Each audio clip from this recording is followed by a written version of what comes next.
When this was investigated thoroughly the last time, the conclusion of the FBI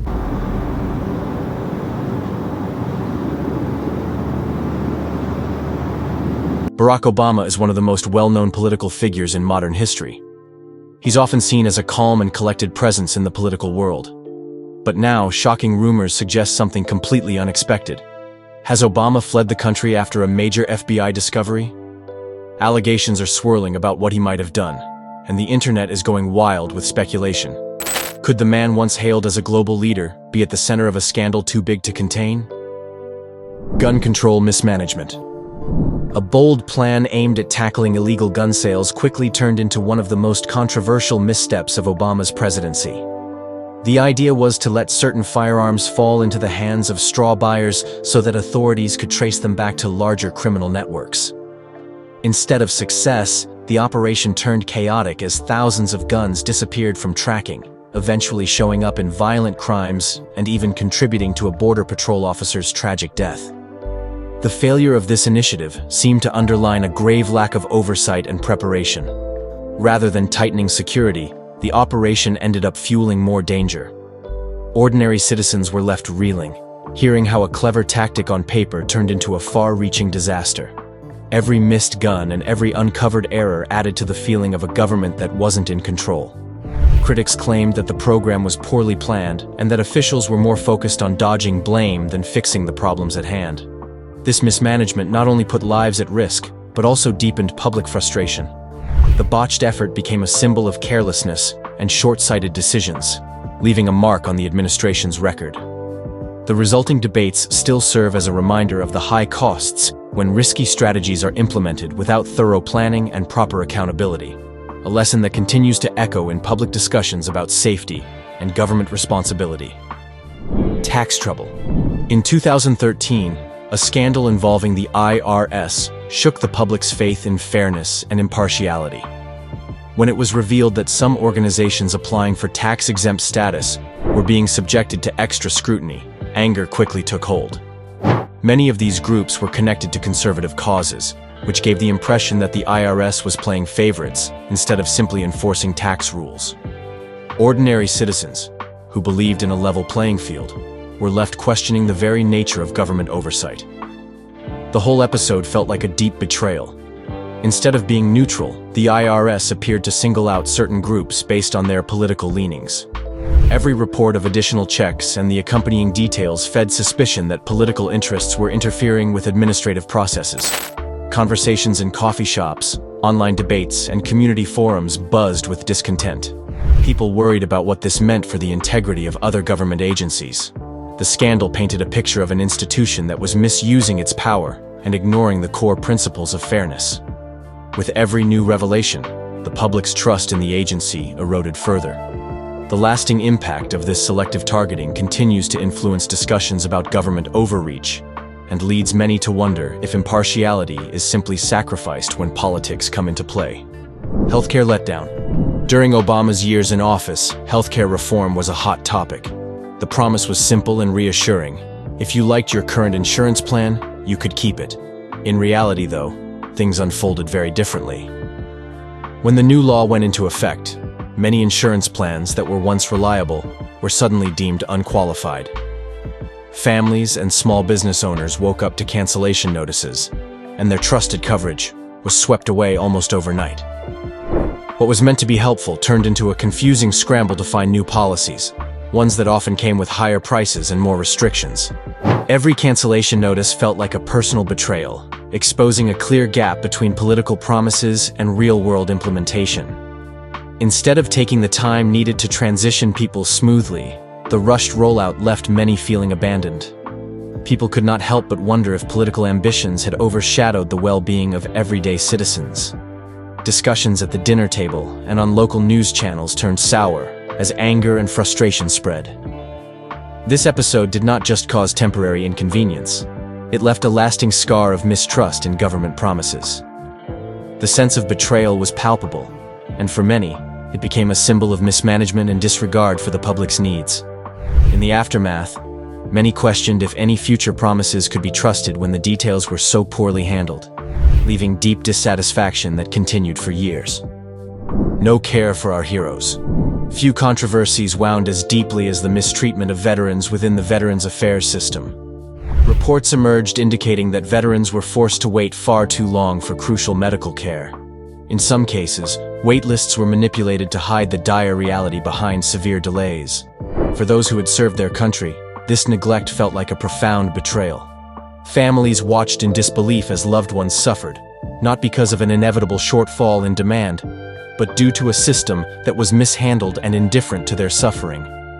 Every delay in treatment was a stark reminder that those who once sacrificed everything were now being let down when they needed care the most. Community discussions and media reports critiqued the lack of oversight and accountability, questioning how a system dedicated to honoring veterans could fail so spectacularly. The crisis exposed deep flaws in the management of veteran care, leaving a legacy of anger and disillusionment. Many people now view the VA waitlist scandal as a clear example of broken promises and mismanagement, an instance where political assurances did nothing to protect the well-being of those who should have been safeguarded by their government.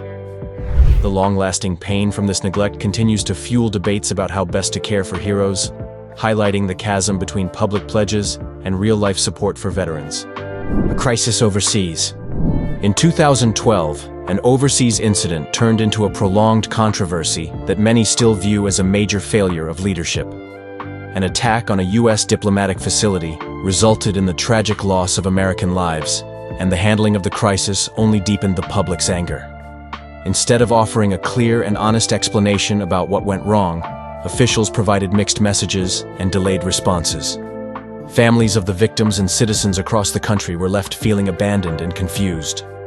The focus seemed less on why lives were lost and more on protecting political images, making it seem as though the safety of Americans was not the top priority.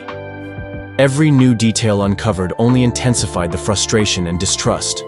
Critics argued that there was a serious lack of proper security, and that the incident should have been a wake-up call for better planning and accountability. Local conversations, media debates, and political commentaries all echoed the same sentiment. Vital measures were missed, and mistakes were covered up instead of being openly addressed. The mishandling of this crisis not only resulted in a shaken confidence in government, but also fueled persistent doubts about whether future emergencies would ever be managed properly. This diplomatic dilemma has since served as a stark reminder of the human cost when political optics take precedence over clear, decisive action, leaving a legacy of sorrow and ongoing scrutiny. The Hidden Watch. During the Obama era, the revelation of widespread government surveillance sent shockwaves through communities that cherished privacy. It was discovered that massive amounts of personal information, ranging from phone calls to online activities, were covertly gathered without clear public debate or oversight. Instead of offering citizens a sense of safety, this secret program plunged many into a state of unease, feeling as if their personal lives were under constant inspection. This was the moment when we began to provide care for the sick. This was the moment when the rise of the oceans began to slow and our planet began to heal. It's no news that politics is a dark game, and the secrets Tucker Carlson just revealed about Barack Obama have proven that. Tucker Carlson has made allegations against Obama of criminal offenses the former U.S. president supposedly committed 2 years ago. Just ask the obvious question, what was Obama like on crack? Is it your sense that that's who Obama is, just transactional, or that he's bisexual, or like what is this? It definitely wasn't Barack's first time. Not only did Tucker get support from someone with a well-known criminal record to back his claims, but he's still intent on turning the world against Obama. To make matters worse, Barack Obama isn't the only U.S. president with an issue with the law. What were the shocking secrets Tucker leaked that, if proven with more evidence, could end Barack's positive reputation?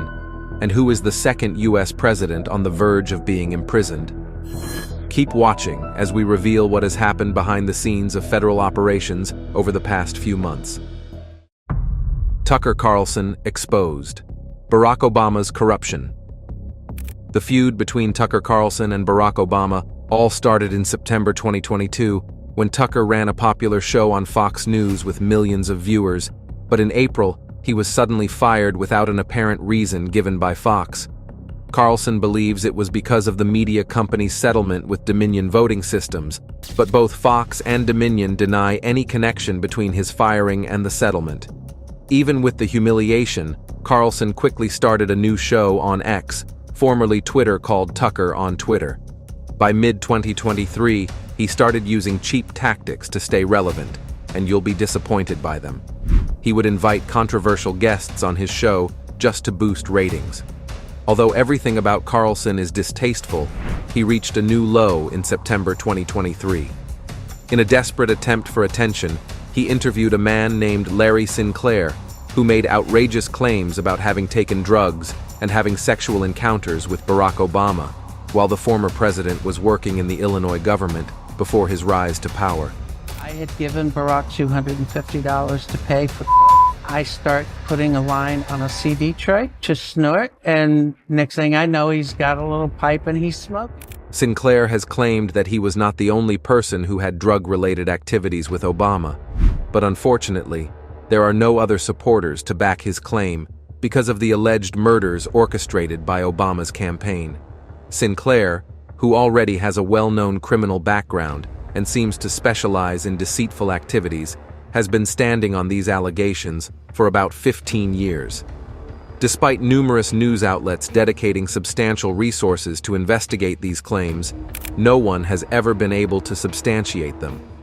It is pretty confusing that while Sinclair says that Obama was involved in drug use and engaging in sexual activities at the Comfort Inn in Chicago, I had given Barack $250 to pay for coke. I start putting a line on a CD tray. no one else seems to know about these events or illegal activities at all. This is also particularly strange considering that during the time in question, Obama held a public position as an Illinois politician. Until now, these claims are still unverifiable because of the alleged murder of all witnesses, or simply because the entire claim is just utter nonsense. Americans have had no choice but to believe the latter is the case. Seeing as there is no evidence to support his claim, it makes you wonder what the reason behind Carlson bringing up a discredited conspiracy theory about Obama was. Did he find some new evidence that supported Sinclair's claims? Or was there even any newly discovered proof? Actually, no, that's not the case. Carlson just wanted to spend 40 minutes being racist, homophobic, and attempting to humiliate Obama. The segment, which was shown on the night of September 4th last year, contained subtle racist remarks. For instance, Carlson claimed that nobody could pronounce Obama's name, even though it is actually effortless to pronounce, and thinly veiled homophobia. Carlson made sure to show his audience that he firmly identified as heterosexual and that he would physically harm any man who made advances toward him. After the interview, Twitter was filled with conservative individuals sharing homophobic jokes about Obama. If you think about it, Carlson himself didn't really seem to believe the things he was talking about. He wasn't saying that the claims were valid, but he thought they were believable, but it's doubtful that he genuinely thought so. The broadcast wasn't convincing at all. The only thing that Carlson could say in favor of Sinclair's credibility was that a known fraudster was willing to swear under oath that what he said was true. In the so-called interview, Carlson didn't question Sinclair or ask for proof. He mainly focused on scandalous details and made surprised facial expressions. He repeatedly kept saying the words interesting and amazing. Yet, it's questionable whether anyone else found the segment intriguing and extraordinary. The interview wasn't just silly, it was uninteresting. The stories of delusional people usually are. Elon Musk, who sometimes talks about conspiracy theories, was even surprised by the interview. He said on Twitter that Sinclair's claims need to be proven with real evidence, not just words from someone with a questionable past. Musk basically said that the whole thing was not looking good for Sinclair and could be harmful. The real issue is not about Obama, but how Carlson and Twitter have gone downhill. Carlson no longer acts like a journalist and instead tries to provoke people. Twitter used to be a good place for news, but now it's full of false information. While all this was happening, Obama was unbothered and busy writing books, kite surfing, and simply enjoying his life. Carlson may have wanted to embarrass Obama, but he embarrassed himself. As if all that drama wasn't enough, Tucker Carlson isn't the only one who has ever leaked secrets about President Obama. Keep watching because things just got even more interesting. Associated Press versus the Obama administration. In January 2015, it was revealed by the Associated Press that the Department of Justice, under the orders of President Obama, had secretly monitored AP reporters. The purpose behind this surveillance was most likely an effort to suppress internal leaks. The Justice Department obtained 2-month telephone records, specifically targeting more than 20 different phone lines associated with the news agency. These lines included those used by reporters for their cell phones, office phones, and even home phones. The impact of this action could potentially affect over 100 staff members. The AP President and Chief Executive Officer, Gary Pruitt, strongly condemned this action, referring to it as a massive and unprecedented intrusion. He demanded an explanation from the DOJ regarding their motives for pursuing these records. Pruitt also insisted that the government return the phone records and ensure the destruction of any other existing copies. In a letter addressed to Attorney General Eric Holder, he expressed his strong disapproval of the extensive collection of telephone communications involving the Associated Press and its reporters. According to him, these records can potentially expose confidential sources used in all of the AP's news-gathering activities over 2 months. They also provide detailed information about the AP's news operations, which the government cannot access. He also accused the government of violating the AP's First Amendment rights, stating that this action by the Department of Justice significantly interferes with the news agency's constitutional rights to gather and report news. It didn't end there. The Department of Justice informed the AP about the secret surveillance, but did not explain why they obtained the records from April and May 2012.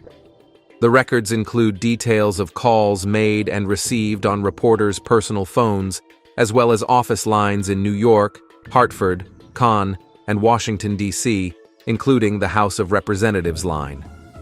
The AP speculated that the surveillance might have been an attempt to identify the government insider who leaked information about a thwarted Yemen terror plot, which the AP reported in May 2012. The AP mentioned that prosecutors had previously requested this information from the agency and its reporters, but the news agency refused to cooperate. The DOJ collected phone records of 5 reporters and 1 editor who worked on that particular story, according to the AP. During an interview with the Washington Post, an attorney representing the AP was concerned that the breach would negatively impact the agency's ability to gather and share news effectively. The lawyer, David Schultz, said the privacy breach ruins AP's news-gathering efforts. Sources may hesitate to speak with journalists if they believe they are being used as tools for investigations by prosecutors. Unfortunately, that seems to be the case here. The American Civil Liberties Union also strongly criticized the confiscation, labeling it as an unacceptable misuse of authority. Ben Wisner, the director of the ACLU's Speech Privacy and Technology Project, talked about the importance of press freedom in a democracy, as there has always been confidential communications between reporters and their sources. The Obama administration's surveillance of journalists has made many concerned about press freedom and the ability of reporters to protect their sources and maintain confidentiality. The Associated Press has demanded transparency, the recovery of their phone records, and adherence to journalistic principles. This incident has sparked a public debate on finding a middle ground between national security and civil liberties. While addressing security breaches is important, it is equally important to protect the rights of journalists and the public's right to access information. The actions of the Department of Justice in this case have raised worries about the government's intrusion into journalists' privacy and the potential threat to press freedom. It's strange that the entire case died down after the AP revealed the secret, and there has been no update on whether President Obama was guilty. What's interesting in all of this is that Obama isn't the only president accused of alleged shady activities and being on the wrong side of the law. Even current President Joe Biden has had quite a lot to worry about regarding his reputation, and you won't believe the news he's in. Joe Biden's secrets being revealed all started last December. He deceived Americans by claiming he had no contact with his family's foreign business partners, but the truth certainly cannot be hidden in bank records. The evidence presented by the House Committee on Oversight and Accountability, which includes bank records and witness testimonies, clearly shows that Joe Biden truly had interactions with almost all of his son Hunter Biden's foreign business partners. The president had phone conversations, attended dinners and meetings, and even had coffee with these people. Among them were Russian and Kazakhstan oligarchs, an executive from Burisma, and Chinese nationals who collectively channeled millions of dollars to his son. Devon Archer was a business partner of Hunter Biden, who is the son of Joe Biden. Archer and Hunter Biden worked together on many business deals, especially with foreign companies. But one day, Archer decided to tell the truth about what he knew about the Biden family's business dealings. He became a whistleblower, which means he reported wrongdoing to the authorities. Archer testified, or told his story, to a group of people who investigated wrongdoing. He told them that Joe Biden, the president, was directly involved in Hunter's foreign business dealings. This was surprising because Joe Biden had said he didn't know much about his son's business, but Archer said that wasn't true. He said Joe Biden was very involved and even helped Hunter make deals with foreign companies. Archer's testimony was very important because it implicated Joe Biden in a corruption scheme. This means that Joe Biden might have done something wrong, like use his power as president to help his son make money. This is not allowed and is considered corruption. Archer's testimony was shocking because Americans did not expect the president to be involved in such an offense. This is very serious and could have dire consequences for Joe Biden and his family. A big storm cloud is hanging over the Biden family, and everyone is waiting to see what will happen next. The investigators are now looking into what Archer said, and they might ask more questions or look at documents to see if his statement is true. If they find evidence that Joe Biden truly committed the offenses he has been accused of, he could be in big trouble. He might even have to leave his job as president. Archer's testimony has been very detailed and specific. He has said that Hunter Biden made many deals with foreign companies and that Joe Biden was very involved. He has even said that Joe Biden met with foreign business leaders to help Hunter make these deals. This is very suspicious because Joe Biden might have used his power as president to help Hunter make money. For example, Archer has said that Hunter made a deal with a Chinese company to invest in a Ukrainian energy company. That's not all. He has also said that Joe Biden met with the Chinese business leaders, and then Hunter made the deal. This is very concerning because it looks like Joe Biden might have used his power as president to help Hunter make the deal. Archer has also said that Hunter made many other deals with foreign companies, and that Joe Biden was involved in many of these deals. He has said that Hunter even made a deal with a Russian company, and that Joe Biden met with the Russian business leaders to help Hunter make the deal. This is very suspicious because the Biden family might have been involved in a corruption scheme. Archer's testimony has caused a big stir, and many people are now investigating the Biden family's business dealings. They are looking at documents and emails, and they are even talking to other people who might have information. This could have big consequences for the Biden family. If the Biden family is found to have been involved in corruption, they could face severe penalties, like fines or even jail time. If you think it's far-fetched, there are literal proofs of his corruption. The Devon Archer and Joe Biden drama. Devon Archer mentioned that he knew of at least 20 occasions when then Vice President Biden had conversations on speakerphone with Hunter Biden's foreign business partners. The Democrats want people to think these calls with then Vice President Biden were just about casual topics like the weather. In February 2014, then Vice President Joe Biden had a meal with wealthy individuals from Russia and Kazakhstan who sent millions of dollars to Hunter Biden and his business partners. In April 2015, then Vice President Biden ate with Hunter Biden's foreign business partners, including Vadim Pozharsky from Ukrainian company Burisma. At that time, Burisma was under investigation by Ukrainian prosecutor General Viktor Shokin for corrupt practices. Then, the former Vice President Biden had a meeting over coffee with Jonathan Lee, who is a business associate of Hunter Biden in China. During this meeting, Vice President Biden also took the time to write a letter of recommendation for Lee's daughter, showing his support and willingness to help. Moving forward to 2015, Vice President Biden hosted a gathering at his official residence for Hunter Biden, Devon Archer, and other individuals involved in business ventures. The main topic of discussion during this gathering was the selection of a new leader for the United Nations. Interestingly, a government official from Kazakhstan who had a keen interest in securing the UN position attended both dinners at Cafe Milano alongside Vice President Biden. It is worth noting that during this time, Vice President Biden used the pseudonym Robert L. Peters to maintain confidentiality. In 2016, Vice President Biden's staff informed him about a call with the President of Ukraine, Petro Poroshenko. What makes this even more intriguing is that Hunter Biden, who was serving on the board of the Ukrainian company Burisma, was copied on the official email regarding this call. On the 4th of December in the year 2015, Eric Schwerin, a business partner of Biden, sent an email to Kate Bedingfield, who worked in the vice president's office.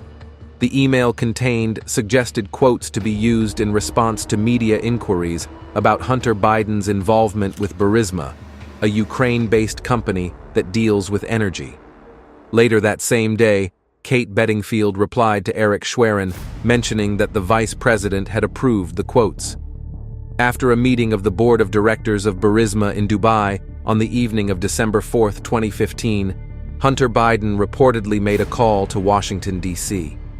According to Devon Archer, this call discussed the pressure that Burisma had requested Hunter Biden to help alleviate. In May 2017, James Gillier, who was associated with the Biden family, emailed Hunter Biden and other associates. The email was about splitting the profits from their business deal with CEFC, a company linked to the Chinese Communist Party. In the email, Gillier mentioned that Joe Biden would be entitled to 10% of the profits. Tony Bobulinski, a former associate of the Biden family, has verified this information. It gets more serious. On May 20, 2017, James Gillier informed Tony Bobulinski, another business associate, that it would be best not to mention Joe's involvement unless they were speaking face-to-face. James acknowledged that Tony was already aware of this, but emphasized that they needed to be cautious due to others being overly suspicious. In an email dated September 21, 2017, Hunter Biden stated that Joe Biden was his business partner and even provided Joe Biden's personal cell phone number for verification if the recipient required it. Correspondence also revealed that Hunter Biden, CEFC officials, and Joe Biden intended to share office spaces under the name of Hudson West, CEFC Biden Foundation. On July 30, 2017, Hunter Biden demanded money from his Chinese business associates and issued a threat, claiming that Joe Biden was there beside him. He warned that if he received any communication regarding the matter from anyone other than the recipient, he would ensure that Joe Biden and his extensive network of contacts would hold a grudge against them indefinitely. Hunter Biden also mentioned on August 3, 2017, that the Biden family was very skilled at fulfilling the chairman's desires within their partnership, dismissing any important disagreements. The chairman in question, Ye Jianming, is a Chinese billionaire with ties to a CCP intelligence gathering agency. Ye said that CEFC China aimed to have overseas resources and contribute to the national strategy. During an interview with the FBI in December 2020, Rob Walker disclosed that Joe Biden, while serving as vice president, attended a meeting organized by CEFC. It was revealed that Vice President Biden permitted his son, Hunter Biden, to accompany him on Air Force Two during official trips to conduct business globally. This arrangement allowed the Biden family to benefit financially from selling a product known as the brand in at least 15 different countries. Shockingly, Hunter Biden's business associates were reported to have visited the White House on over 80 occasions, while Joe Biden held the position of vice president. In February 2014, a report emerged stating that then Vice President Biden met with two of Hunter's business associates from Mexico at the White House. This meeting raised eyebrows and sparked concerns about potential conflicts of interest. Another report from October 2015 revealed that Hunter Biden arranged a video call between his father and his Mexican business partners. The following month, then Vice President Biden hosted these Mexican business partners, along with a Biden associate named Jeff Cooper, at his official residence. That's not even half of the whole case. The questionable actions continued in February 2016, when then Vice President Biden allowed his son and another Biden associate, Jeffrey Cooper, to travel to Mexico on Air Force Two for a meeting with their business partners. These repeated instances of Joe Biden involving his son and associates in official government matters raise serious questions about the ethical conduct of the Biden family. We need to thoroughly investigate these allegations and determine whether there were any violations of laws or moral standards. The American public deserves to be let in on what's really happening behind the scenes from their elected officials, and it is crucial to ensure that no one is above the law. The implications of these actions, if proven true, could have far-reaching consequences for the Biden family and their reputation. The FBI's Form FD-1023 from June 30, 2020, states that Joe Biden, who was the vice president at that time, was involved in a scheme where he received $5 million in exchange for certain actions. Hunter promised Chinese investors access to his father, Joe Biden. In an email from September 2011, Hunter mentioned that his worth to Chinese investors was not because of himself, but because of his family name. In 2019, Hunter texted his daughter, saying that he wouldn't ask for half of her salary like his father would. Still on Biden's corruption case, Hunter Biden informed lawmakers that his business partner, not a wealthy politician from Kazakhstan, was actually the one who paid for his new Porsche. He clarified that his associate wired the money before having dinner with then Vice President Joseph R. Biden. During his testimony, Hunter Biden admitted that his father occasionally joined his business meetings and even made speakerphone appearances while he interacted with his associates. Notice how he threw his father under the bus and not his unnamed business partner? It goes to show how serious the whole thing is. The transcript, which has 229 pages and was released on February 8 this year, reveals Hunter Biden's determination to refute allegations that his father was involved in securing lucrative business deals that benefited the Biden family and their associates. These deals reportedly resulted in earnings exceeding $20 million from various countries such as Kazakhstan, China, Russia, Ukraine, and others. By 2023, things were not looking up for Joe Biden. In fact, he might wave goodbye to his position earlier than anyone saw coming. On September 12, 2023, Kevin McCarthy, who was serving as the Speaker of the United States House of Representatives at that time, announced an impeachment inquiry into President Joe Biden. The House's Judiciary, Oversight, and Ways and Means committees were responsible for conducting this inquiry. James Comer, the chairman of the Oversight Committee, was appointed to lead the investigation. Before this, Speaker McCarthy had mentioned that a majority House vote would be required for an inquiry. He initiated the inquiry by highlighting that previous House investigations had indicated possible corruption involving Biden and his family. It is important to note that no evidence of wrongdoing by Joe Biden himself had been found in any congressional investigations at that point. The inquiry proceeded with a public hearing on September 28, 2023. Despite no evidence of wrongdoing found by the earlier Comer Committee investigation or the impeachment inquiry, majority House Republicans approved a resolution to formalize the inquiry on December 13, 2023. Democrats voted against the resolution. The impeachment inquiry was winding down by March 2024 due to a lack of evidence and Republican reluctance to proceed with impeachment hearings.